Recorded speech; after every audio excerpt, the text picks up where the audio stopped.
Salve, galera! Hoje eu trouxe aqui a minha trinca, ó, o Manual dos Monstros que a gente já resenhou, 1977, o Player's Handbook, livro do jogador, 1978, também já resenhamos, e para fechar, não menos importante, e para mim, um dos mais importantes e talvez o mais importante livro da história do RPG, da história pelo menos do Dungeons and Dragons, o Dungeon Master's Guide, de 1979. E para começar, para fechar a trinca do AD&D original do Gary Gygax, eu não posso deixar de falar do prefácio dele. Então vou mostrar aqui, ó, Dungeon Master's Guide, do Gary Gygax, e o prefácio dele, né, o foreword, que seria um prefácio, um prólogo talvez, ele foi escrito pelo Mike Carr em 1979. Olha o que ele fala aqui, ó. Eu vou resumir, tá, gente? Mas olha o que ele traz pra gente, que pra mim é um XP sensacional, olha só. Ele fala assim, a mestragem é uma arte ou uma ciência? Uma questão interessante. Se você considerar a pura criatividade, o toque pessoal, né, as texturas individuais que a gente dá na preparação para tornar a nossa campanha única, um estilo particular de moderação, de arbitragem, de abordagem do jogo, então a mestragem, o Dungeon Mastering, a gente pode pensar como uma arte. Mas se a gente considerar os aspectos das experimentações, a pesquisa, né, a atenção detalhada nos aspectos de preparação, o contínuo interesse na pesquisa de novas ideias, de novas abordagens, então a mestragem, o Dungeon Mastering, pode ser talvez uma ciência, ser mais parecido com uma ciência. Então ele traz essa reflexão e ele fala assim, ó, questões esotéricas à parte, se a gente tirar de lado essas questões esotéricas, Dungeon Mastering, a mestragem seria acima de tudo um trabalho de amor. Tem que ter muito amor, e tem mesmo, porque ele demanda muito, ele consome a gente, né? Ele consome tempo, ele é uma tarefa que não pode ser levada de forma leviana, e a prova disso, ele fala assim, a prova disso nessa frase aqui, é esse livro que está na nossa mão, não pode ser levado de forma leviana, e por isso existe um guia para isso, né? E aí ele, né, onde eu perdi aqui, por isso existe um guia. Então ele fala que, mas as recompensas são muito grandes. A gente o mestre é desafiado, uma tarefa de desafio sem fim, interminável, de imaginação, do intelecto, e é extremamente prazeroso ver a gente passar o tempo, né, como um passatempo, investindo horas para a gente ver aventuras fantásticas, finais, né, situações imprevisíveis acontecendo e a oportunidade da gente ver soluções crescendo, né, ideias criativas surgindo e aflorando de forma emergente no jogo, que é extremamente prazeroso, né? Que para mim é incrível a gente ver o jogo bem jogado. E é isso, aí ele fala que é isso que ele resume aqui, né? O que mais que ele fala aqui? Olha aqui que ele fala aqui, ó, esse livro que a gente tem na mão, ele é, acima de tudo, ele aqui, uma ferramenta. Então vale a gente sempre reforçar isso. De forma nenhuma a gente tem no design da era da TSR, da era original setentista do Dungeons and Dragons, em nenhum momento, nenhum designer passa a ideia de que há um rigor a ser seguido. O mundo é seu, a lógica ficcional precisa vir primeiro, e ele é uma ferramenta que vai dar uma base nessa fundação. Ó, esse material escrito, ele é para criar fundações e inspirações para a gente explorar de forma criativa o nosso jogo. Então ele fala isso aqui, ele fala que o que é mais importante, ó, é a imaginação. Então ele comenta aqui, ele fala no final, ó, a mestragem não é uma tarefa fácil, né? Isso é certo, não é uma tarefa fácil, ela é inclusive muito difícil, é duplamente difícil. Mas ele fala que existem muito poucos mestres por aí que podem se dar ao luxo de desdenhar ou de descartar oportunidades de incrementarem, melhorarem eles mesmos, né? Porque aí ele fala, ó, felizmente o que a gente traz aqui é uma tarefa com conteúdo, com sugestões, com trabalhos para os aspectos, para a gente melhorar a mestragem, né? Ele fala, para melhorar os nossos próprios trabalhos. Então preste atenção, pegue isso com atenção, porque acima de tudo, o grande objetivo é a gente melhorar o nosso jogo. É isso, tudo é para melhorar o nosso jogo e ele ser o melhor que ele pode ser e tudo que ele pode ser. Isso aqui é filosofia, cara. Filosofia, eu acho que vale. Só isso aqui para mim já vale o XP, né? É sensacional. Aí ele traz uma série de conteúdos dessa linhagem AD&D para o mestre, com explicações sobre as regras, né, gerais, de que serve o jogo. Eu vou mostrar algumas delas, não tem como abordar tudo no vídeo, mas eu vou trazer algumas. Ele traz um prefácio, né, um segundo prefácio, que seria, a gente poderia falar prólogo e prefácio. Esse aqui do Gygax, que vai no mesmo caminho, ele segue no mesmo caminho, olha lá. O criador e a autoridade final no jogo é você. É você. Então a ideia desses livros, de todos esses sets, é servir como um set de ferramenta. Isso é fundamental para você entender o estilo old school, o estilo OSR, que resgata o estilo de design da TSR, dos designers da TSR. Essa é a sacada. Os livros são sets de ferramentas. A lógica ficcional, a consistência, ser um árbitro imparcial é o que é defendido pela maioria ou por todo o design do D&D da era TSR, né? Aí ele traz, aí quando a gente fala do RPG como produto, como eu falei no outro, né, ele começa a trazer trabalhos que o D&Dzinho original não trazia. Então ele vai trazendo melhor, uma introdução ao estilo de jogo, fala da conexão dos livros. Aí olha esse XP, cara. Na hora que ele fala o jogo, ele apresenta o set de dados do jogo e olha o que ele faz aqui, cara. Ele começa a destrinchar a ideia do dado, inclusive com as curvas de julgamento. Então quando você usa, por exemplo, um D10, ó, se você usar um D20 repetindo as faces, né, ele mostra que cada número num D10 tem 10% de chances de sair. Se você usa um pool de dados, por exemplo, olha só a curva em sino dos 3D6 que eu já falei aqui. Então existe uma chance de maiores resultados concentrados no meio da janela entre 3 e 18 de você lançar 3D6.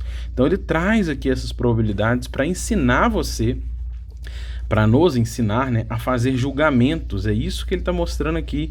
Se a gente usa 2D4, 1D8, 2D8, em que isso interfere?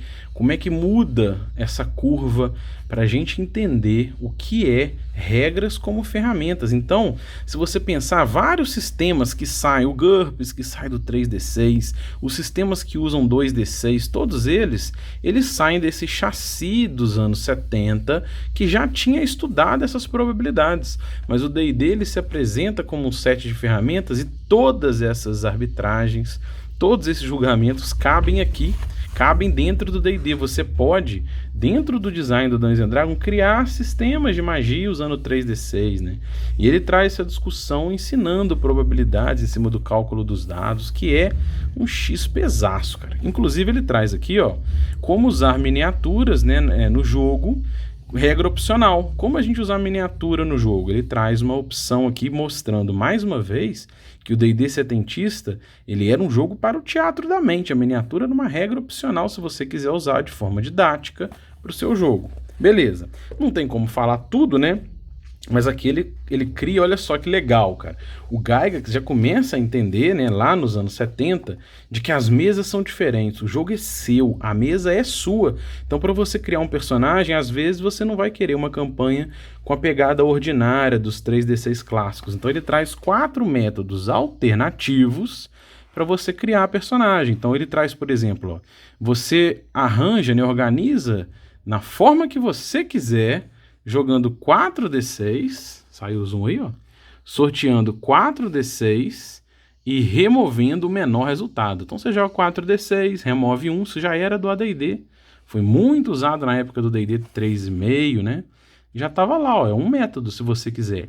Aí ele traz outro método, você joga 3D6 12 vezes e descarta os 6 piores e organiza como você quiser. Então ele traz outros métodos, 4 possibilidades, alternativas aos 3D6 em ordem, se a sua campanha pedir algum tipo de customização, pedir personagens melhores, né?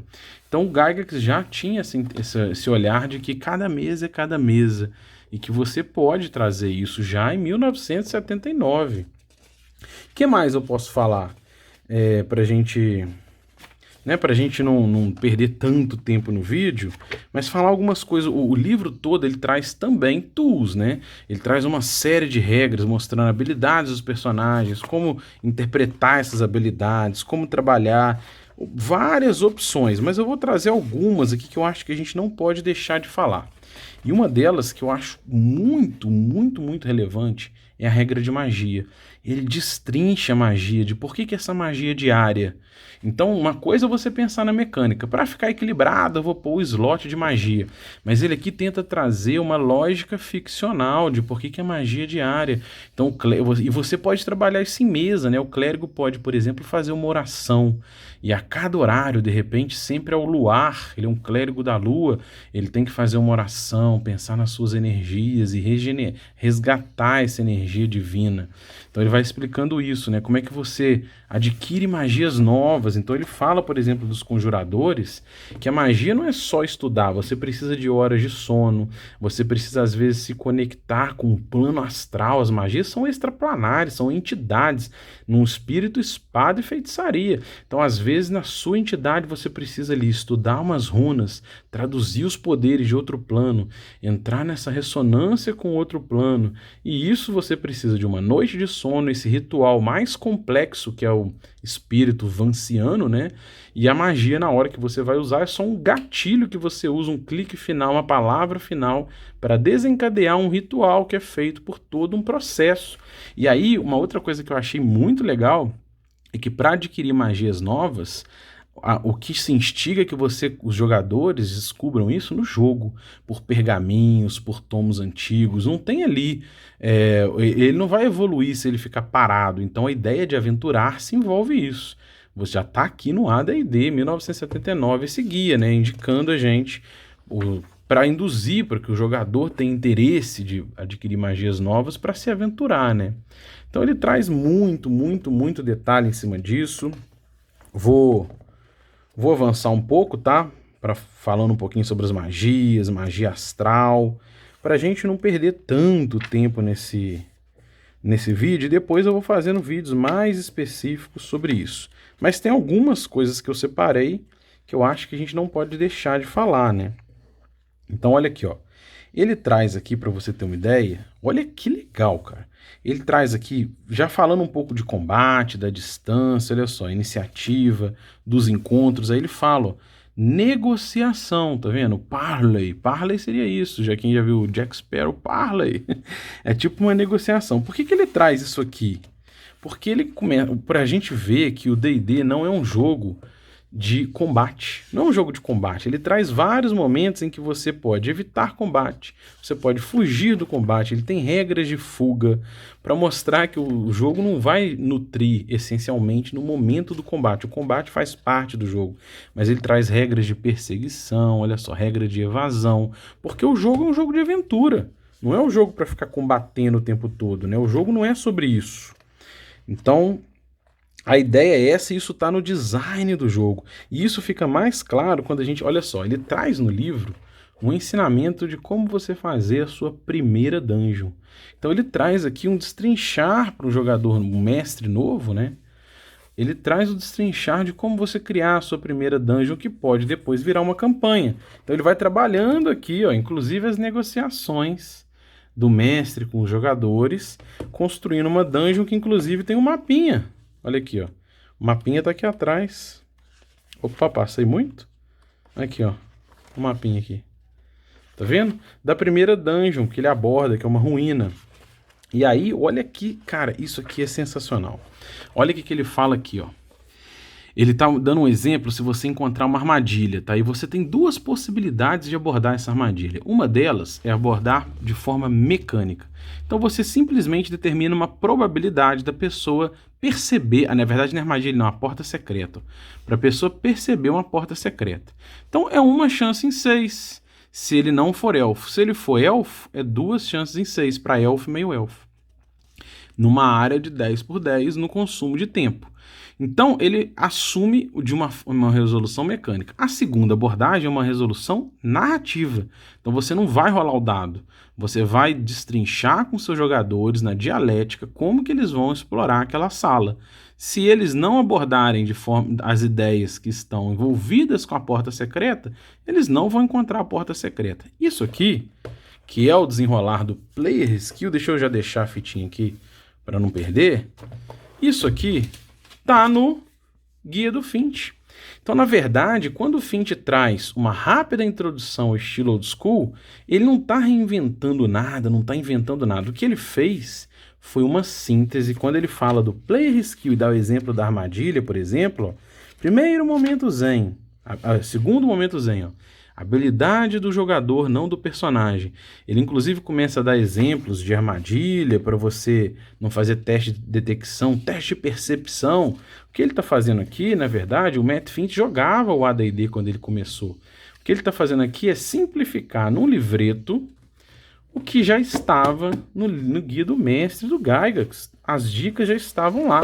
O primer do Finch está todo aqui. Na verdade, o que o Finch fez foi simplificar, criar um guia para resumir o que está aqui no livro, filtrando principalmente a intenção do design, que já era a intenção do design em 1970. E isso fica ainda mais claro em outros aspectos que são abordados, né? Por exemplo, num combate. Aqui tem uma parte de um combate, ó. O que acontece? Os personagens estão explorando, cai uma aranha em cima do... Olha lá. Todo mundo, olha o que tá atacando ela. É uma aranha que cai em cima de uma conjuradora e aí ela tenta pegar a aranha e jogar no chão e aí ele pede para fazer um ataque. Olha o julgamento, rulings not rules. Ele faz um ataque contra a aranha, se você acertar você joga ela no chão. Ela fala, eu tenho umas botas muito grossas, eu vou tentar pisar nela. Ele fala, peraí, mas na hora que você pega ela, sua mão tá livre, você não tem luva, então ela vai tentar morder sua mão. Aí ele faz um ataque para tentar morder a mão dele e erra.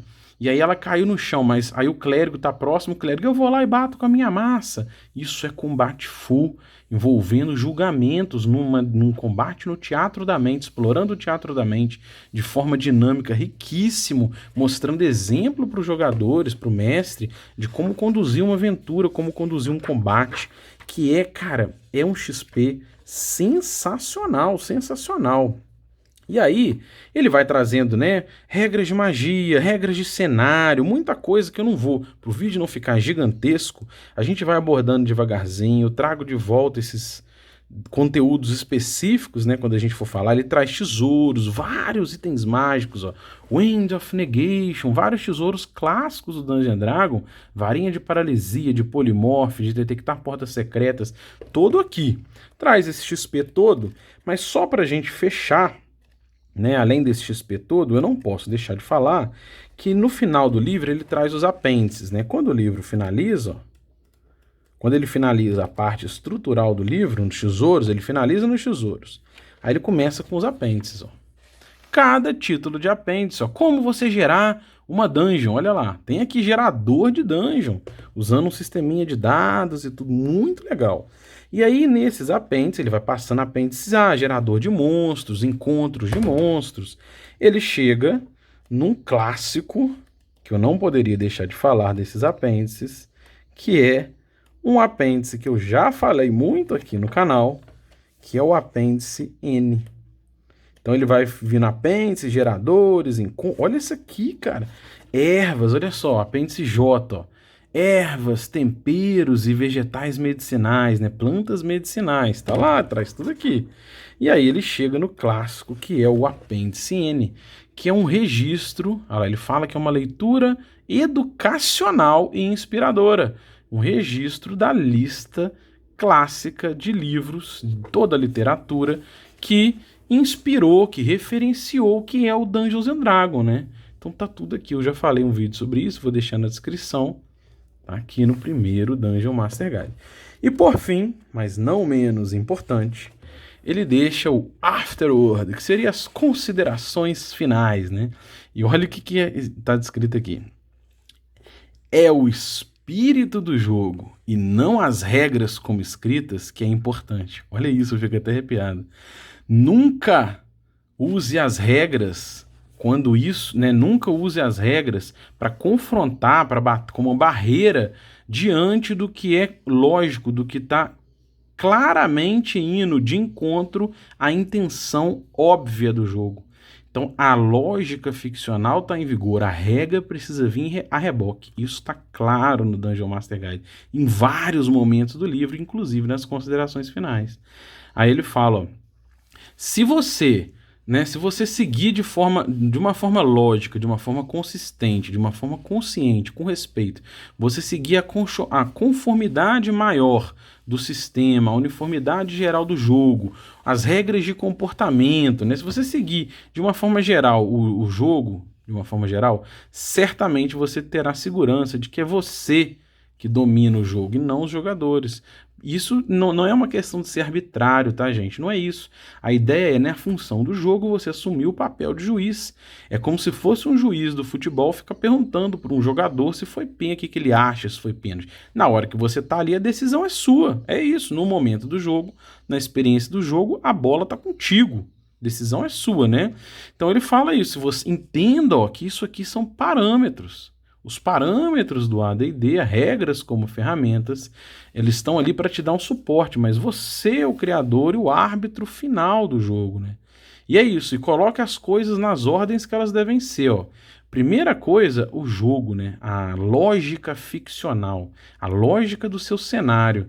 Depois, a estrutura da campanha. E depois, os jogadores. Mais uma vez, aí ele fala, se você fizer isso, você estará jogando, você terá o prazer de jogar o jogo como ele foi planejado para ser, e você encontrará ali, você gostará disso, né? Você encontrará prazer como todos nós encontramos. Então isso não é uma coisa de arrogância nem nada, é a função que você está ali, você é o juiz, você assumiu essa função. Então, de uma forma geral, essa é a resenha geral de um produto que é arrepiante, assim, a gente tem diversos conteúdos aqui dentro, eu já li, já reli, é um livro de cabeceira que eu indico muito, para mim talvez o livro mais importante da história do hobby, a raiz estrutural de todo o espírito old school tá aqui dentro, isso para mim é sem dúvida, né, sem dúvida. E com o tempo eu vou trazendo outros conteúdos, né, às vezes um tópico específico que tem aqui dentro, a gente vai continuando compartilhando esse XP, e é isso aí. Valeu, galera!